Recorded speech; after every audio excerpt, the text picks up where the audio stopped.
কুমিল্লার চৌদ্দগ্রামে পানিবন্দী শত শত পরিবার আশ্রয়কেন্দ্রে গিয়ে কোনো রকম প্রাণ বাঁচলেও সেখানে খাবার, ঔষধ আর কাপড়ের সংকট আরও তীব্র হচ্ছে। এখনও দেখানি সরকারি কোনো সাহায্যের। বেসরকারি উদ্যোগে অনেকে সেসব এলাকায় যাওয়ার চেষ্টা করলেও এখনও পৌঁছাতে পারছেন না। চৌদ্দগ্রামের বন্যার্তদের খবর জানাচ্ছেন সহকর্মী মাহফুজ মিশু। টানা 3 দিন বাড়ির বাইরে, হঠাৎ বন্যায় সহায় সম্বল সব রেখেই প্রাণ বাঁচাতে আসতে হয়েছিল আশ্রয় কেন্দ্রে। একটু পানি কমায় এর মধ্যেই নিজের বাড়ি যাওয়ার চেষ্টা।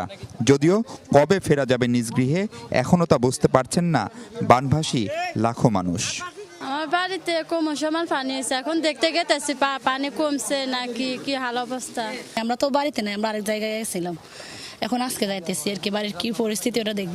আশ্রয় কেন্দ্রে মানবেতর জীবন, যান বাঁচাতে কোনো রকম খেয়ে না খেয়ে দিন কাটছে তাদের। কিন্তু বিপদে আগে থেকে নানা অসুখে ভোগা প্রবীণরা। প্রত্যেকটা লোকের অসুখ বিসুখ নানা রকম অবস্থা দেখা দিচ্ছে। খুব অসুবিধার ভিতরে আছি, আবার খাওয়া দাওয়ারও কষ্ট, খাওয়া দাওয়া যা আছে রান্না বান্নারও কষ্ট। গায়ে গোটা উঠতেছে আর চুল কেটেছে, খাইয়ে দিয়েছে। নারী ও শিশুরাও এই বন্যায় বাড়তি ঝুঁকিতে।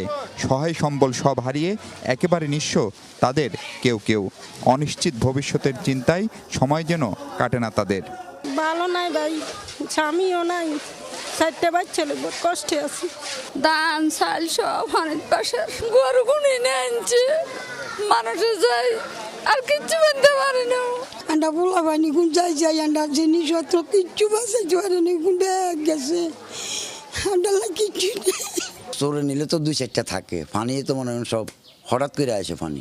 বিদ্যুৎবিহীন পুরো এলাকা, ফলে যোগাযোগও বন্ধ। এরই মধ্যে শুরু হয়েছে চর্মরোগ, পেটের পীড়ার মতো নানা অসুখের প্রকোপ। সব মিলিয়ে দিশেহারা কুমিল্লার বানভাসী লাখো মানুষ। 3 দিন ধরে বিদ্যুৎ নাই এবং আমার ঘরের ভিতরে অলরেডি এখনো 4 ফুটের উপরে পানি আছে। ঘরে করলাইয়া মাটির ঘর সব বেড়াটারা সব দিছে গা, মানে যে কি করাম আর উপায় নাই। তারা বলছিলেন আকস্মিক এমন বন্যা কখনো দেখেননি জীবনে। এমন বিপদে সবার সহযোগিতা চান ভুক্তভোগীরা। আমাদের এখন ত্রাণ দরকার আর কি, একদম মানুষে খাইতে পারতেছে না, মানে ফাঁক শাকে করতে পারতেছে না। শুকনা খাদ্য, পানি, এমনকি ছোট ছোট বাচ্চারা অসুস্থ হচ্ছে, স্যালাইন, তারপর আপনার পাতলা পায়খানা, পোলাপাইন অবস্থা খুবই খারাপ। বেসরকারি উদ্যোগে যে ত্রাণ দেওয়া হচ্ছে তাও গহীন এলাকায় পৌঁছায়নি বলে অভিযোগ এসব মানুষের।